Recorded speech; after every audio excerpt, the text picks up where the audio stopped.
एक बड़ी खबर आपको बता दें, गृह मंत्री अमित शाह ने कांग्रेस पर निशाना साधा है।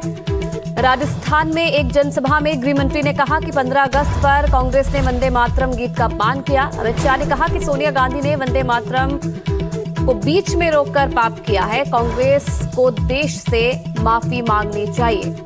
100 करोड़ देशवासी कांग्रेस को माफ नहीं करेंगे। और अमित शाह ने यह भी कहा कि सोनिया गांधी को माफी मांगनी चाहिए। और क्या कुछ कहा अमित शाह ने, वो भी आपको सुनवाते हैं। की निर्लज्जता देखिए, कांग्रेस पार्टी के मुख्यालय पर वंदे मातरम का गान हो रहा था। चालू गान में कांग्रेस की नेत्री सोनिया जी ने कांग्रेस अध्यक्ष को गान रोकने का कहा। हम सब टीवी पर देखते रह गए। 80 साल के बाद बंकिम बाबू का ये अमर मंत्र, अमर गान जब फिर से सम्मान प्राप्त कर रहा है, वो भी सोनिया जी को राज नहीं आता है। सोनिया जी, 140 करोड़ की जनता आपको देख रही है। आपके द्वारा किया गया ये पाप इस देश की जनता कभी माफ नहीं करेगी, कभी माफ नहीं करेगी।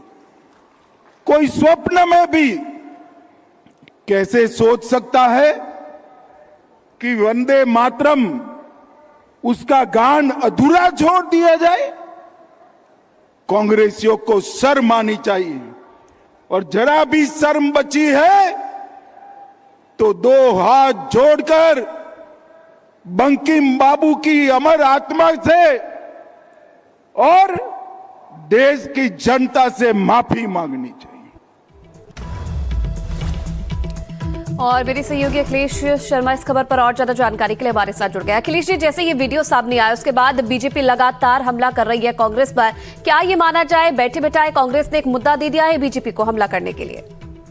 निश्चित तौर पर दे दिया। कल जब ये घटना हुई है कांग्रेस मुख्यालय पर, उसके बाद कांग्रेस की ओर से 3 अलग अलग स्पष्टीकरण दिए गए, लेकिन तीनों विरोधाभासी थे। यही कारण है कि बीजेपी को एक बड़ा मुद्दा मिल गया है।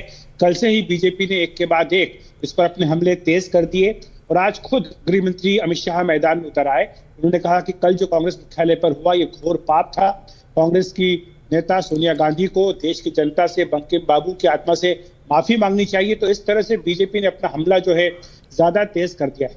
दूसरी ओर कांग्रेस का स्पष्टीकरण ये आया है कि जब देश में कानून बन गया कि पूरा वंदे मातरम का गायन होना है तो उसका पालन किया जाएगा। उन्होंने ये कहा कि जब 13 अगस्त को राज्यसभा की कार्यवाही स्थगित हुई थी, उसमें जब वंदे मातरम का पूरा गायन हुआ था तब सोनिया गांधी उसमें उन्होंने हिस्सा लिया था। और उसके बाद जब सभापति के चैम्बर में टी पार्टी हुई थी, वहां पर उन्होंने संसदीय कार्य मंत्री को यह कहा था कि बधाई भी दी थी और कहा था कि अरे आपको तो पूरा वंदे मातरम याद है।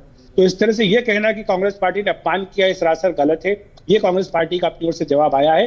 लेकिन हाँ, वंदे मातरम को लेकर राजनीति पहले भी होती आई है और एक बार फिर से इस पर अब राजनीति तेज होती हुई दिखाई दे रही है। जी, लेकिन जिस तरीके से कांग्रेस का रुख है अखिलेश जी इस पूरे मामले पर, लगातार हम देख रहे हैं कांग्रेस की तरफ से भी जवाब आ रहा है बीजेपी के लिए। और बीजेपी तो ये मांग कर रही है सोनिया गांधी से, राहुल गांधी से कि माफी मांगे। क्या उस ओर जाएंगे राहुल गांधी, सोनिया गांधी क्या माफी मांगेंगे? जिस तरीके से रुख कांग्रेस का दिख रहा है, क्या लगता है? मुझे नहीं लगता कि इस पर माफी मांगी जाएगी, क्योंकि जो कन्वर्सेशन भी आया है उसमें उनका यही इंप्रेशन था कि अभी तक तो जो है वो पहले 2 छंदी गाए जाते थे, पूरे वंदे मातरम का गायन क्यों हो रहा है, तो शायद इसकी जानकारी उनको ना रही हो। मुझे लगता है कि अब आगे क्या होगा इस पर भी काफी कुछ निर्भर करेगा कि राजनीति किस दिशा में जाएगी। क्योंकि कल ही आपको बता दूं कि केरल, जो कि कांग्रेस शासित राज्य है, वहां पर वंदे मातरम नहीं किया गया, जबकि ये अनिवार्य कर दिया गया केंद्रीय गृह मंत्रालय की ओर से कि वंदे मातरम का गायन अनिवार्य किसी भी सरकारी कार्यक्रम में, और उसको जनगण मन से पहले गाया जाना अनिवार्य कर दिया गया। लेकिन केरल की सरकार ने ऐसा नहीं किया। तो ये भी अपने आप में दिखाता है कि कांग्रेस को इस मुद्दे पर अभी कई स्पष्टीकरण देने की आवश्यकता है। जी, अब देखने वाली बात है इस पूरे मुद्दे पर राजनीति कहां तक जाती है। बहुत धन्यवाद अखिलेश जी आपका इस पूरी बात करने के लिए।